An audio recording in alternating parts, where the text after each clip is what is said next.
Hello नमस्कार दोस्तों, उजाला online education में आपका स्वागत है। और आज हम बात कर रहे हैं भाटिया आश्रम के ऑनलाइन टेस्ट सीरीज की आरएस का शेड्यूल पेपर के बारे में बात कर रहे हैं। आरएस का शेड्यूल पेपर नंबर 5। ठीक है, तो देखिए आइए दोस्तों शुरू करते हैं। एक में असम्मिलित करना है।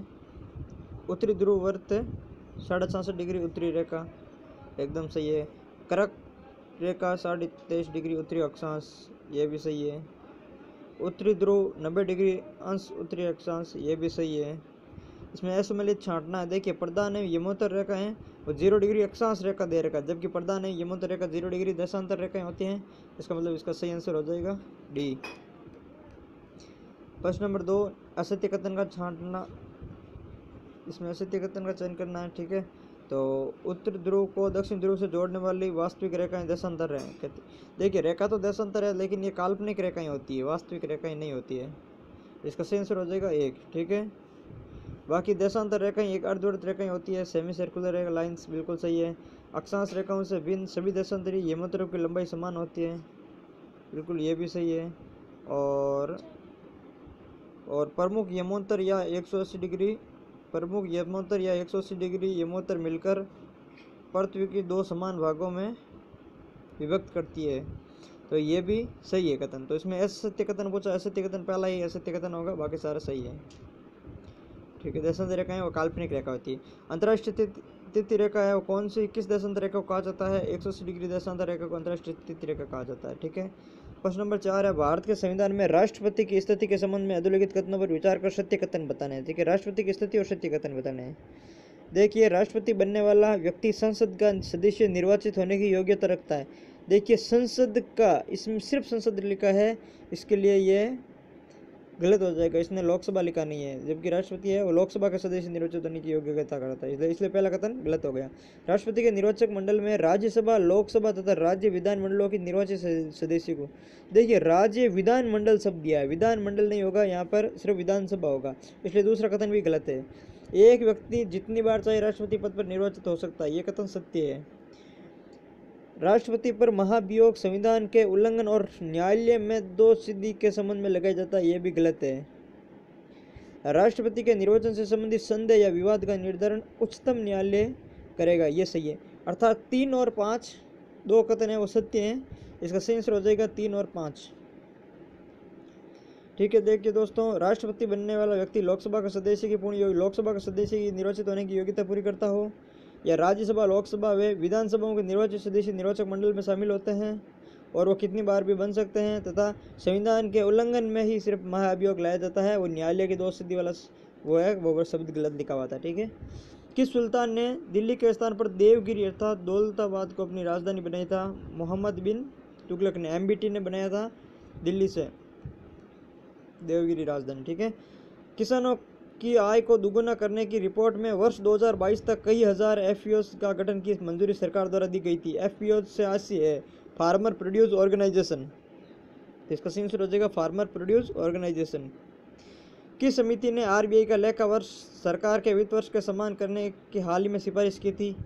तो विमल जालान समिति ने सिफारिश की थी। अजमेर के जिले में अधोलिखित कथनों पर सत्य कथन छांटिए। अजमेर में सत्य कथन बताने हैं। देखिए इंग्लैंड के शासक जेम्स प्रथम का दूत कैप्टन हॉकिंस वर्ष 2016 में अजमेर जहांगीर से मिला। देखिए 1616 में जहांगीर से मिलने वाला अजमेर में टॉमस रो था, सर टॉमस रो था, हॉकिंस नहीं था। पहला कथन ही असत्य है, इसमें सत्य कथन बताना है। ठीक है, जमनालाल बजाज अजमेर के प्रथम एकमात्र मुखी रहे थे, बिल्कुल गलत है। हरिभाऊ उपाध्याय थे। आंतेड़ की क्षत्रिय अजमेर में, बिल्कुल सही है। अजमेर अकबर ने 1570 में तारागढ़ दुर्ग का निर्माण करवाया था। अकबर ने अजमेर में 1570 में मैगजीन दुर्ग का निर्माण करवाया था, यह कथन भी गलत है। अर्थात इसमें सत्य कथन है सिर्फ एक, आंतेड़ की क्षत्रिय अजमेर में, यह सत्य कथन है। अजमेर की सैलमाबाद पीठ है, सैलमाबाद पीठ है वो किस संप्रदाय से संबंधित है? तो ये इससे आंसर हो जाएगा निम्बरक संप्रदाय, सी। ख्वाजा मोइनुद्दीन चिश्ती का जन्म किस देश में हुआ था? तो ईरान में हुआ था। प्रश्न नंबर 11 है, असुमेलित कूट को चयन कीजिए। एक तरफ शिलालेख का नाम है, एक तरफ का स्थान है। जैसे गोसुंडी शिलालेख चित्तौड़ में, सही है। बड़वा यूप शिलालेख है, ये कोटा में है, अजमेर में नहीं है, इसका एसुमेलित है। बसंतगढ़ सिरोही में, मानमोरी है चित्तौड़गढ़ में। तो ये बाकी तीनों सही है, बड़वा यूप स्तंभ है वो गलत है, ये अजमेर में नहीं कोटा में है। ग्वालियर प्रशस्ति का संबंध किस प्रतापी राजा से है? इनके आदेश पर यह प्रशस्ति उत्कीर्ण करवाई थी। तो मिहिर भोज के आदेश पर ही ग्वालियर प्रशस्ति उत्कीर्ण करवाई थी। नेशनल कॉन्फ्रेंस नामक संगठन की स्थापना किसने की थी? नेशनल कॉन्फ्रेंस नामक संगठन की स्थापना सुरेंद्रनाथ बनर्जी ने की थी, जो 1876 में उन्होंने अपनी संस्था इंडियन एसोसिएशन स्थापना की थी। उसी संस्था ने नेशनल कॉन्फ्रेंस नामक संगठन की स्थापना की थी। 1883 में इसकी स्थापना की थी नेशनल कॉन्फ्रेंस की, और 1876 में इंडियन एसोसिएशन की थी, आईए की। 1901 में लेजिस्लेटिव काउंसिल में वित्त सदस्य एडवर्ड लॉ द्वारा प्रस्तुत बजट किस भारतीय राष्ट्रवादी नेता ने अपने भाषण प्रस्तुत कर एडवर्ड लॉ को गलत साबित कर दिया था? तो ये थे गोपाल कृष्ण गोखले। इसका सही आंसर हो जाएगा गोपाल कृष्ण गोखले ने उनको गलत साबित कर दिया था।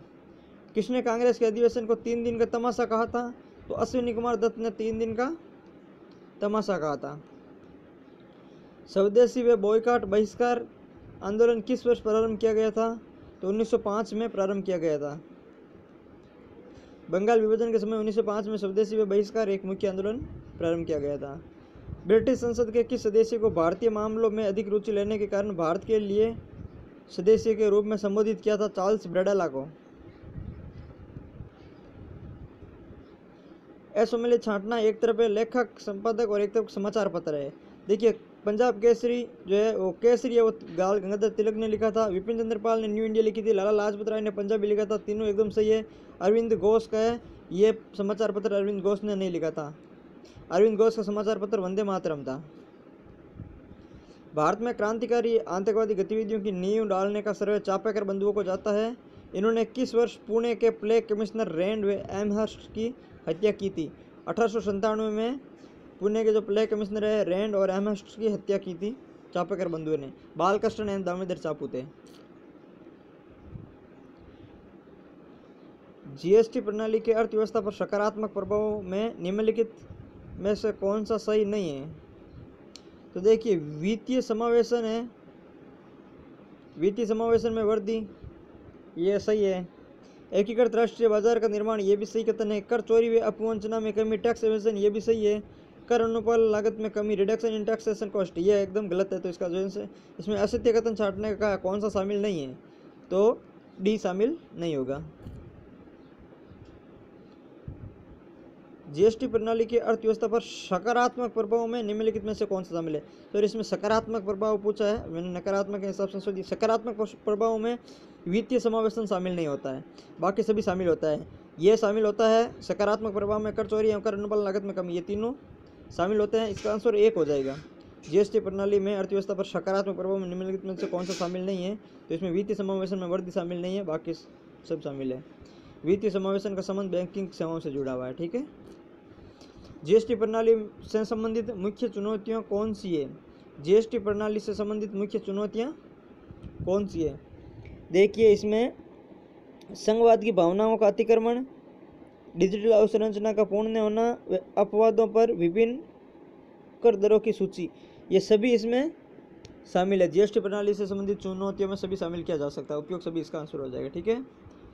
डिबार का शब्द का अर्थ होगा, तो देखिए वर्जन करना, इसका मतलब होता है डिबार करना मतलब वर्जन करना, आंसर सी से हो जाएगा। ठीक है। ए व बी भाई है, सी व डी बहन है, ए का पुत्र डी का भाई है, तो बताओ बी व सी में क्या संबंध है? ए और बी भाई है, सी एंड डी बहन है, ए का पुत्र है डी है, तो इसका जो सही आंसर हो जाएगा चाचा, सही आंसर हो जाएगा डी चाचा। प्रश्न आपके सामने, यदि P प्लस क्यू का अर्थ P है, P प्लस क्यू का अर्थ P है, क्यू की माँ है, ठीक है, तो ये क्यू की माँ है। P इंटू क्यू का अर्थ P क्यू का पिता है, तो देखिए प्लस का अर्थ माँ है, माइनस गुणा का अर्थ है वो पिता है, और P प्लस क्यू का पत्नी है, भा का अर्थ, और जहाँ पे यहाँ पे माइनस आया था माइनस का अर्थ भाई है। तो अगर इसका सही आंसर देखें तो सही आंसर आ जाएगा इसमें कौन व्यक्त करता है कि जी एस का चाचा है? तो इसमें जो सही आंसर हो जाएगा जी माइनस एम प्लस एस भाग टी प्लस एस हो जाएगा। ठीक है, 1 नंबर आंसर सही हो जाएगा। आप निकाल लेना, आप सोल्व कर लेना। अगर सोल्व नहीं हो तो फिर आप स्क्रीनशॉट लेके वापस कमेंट कीजिएगा, मैं बता दूंगा क्वेश्चन। ठीक है, या आप स्क्रीनशॉट करके आप टेलीग्राम पर मुझे भेज सकते हैं। पी टी का पिता है, टी एम की पुत्री है, एम के की पुत्री है, तो पी के से क्या संबंध रखता है?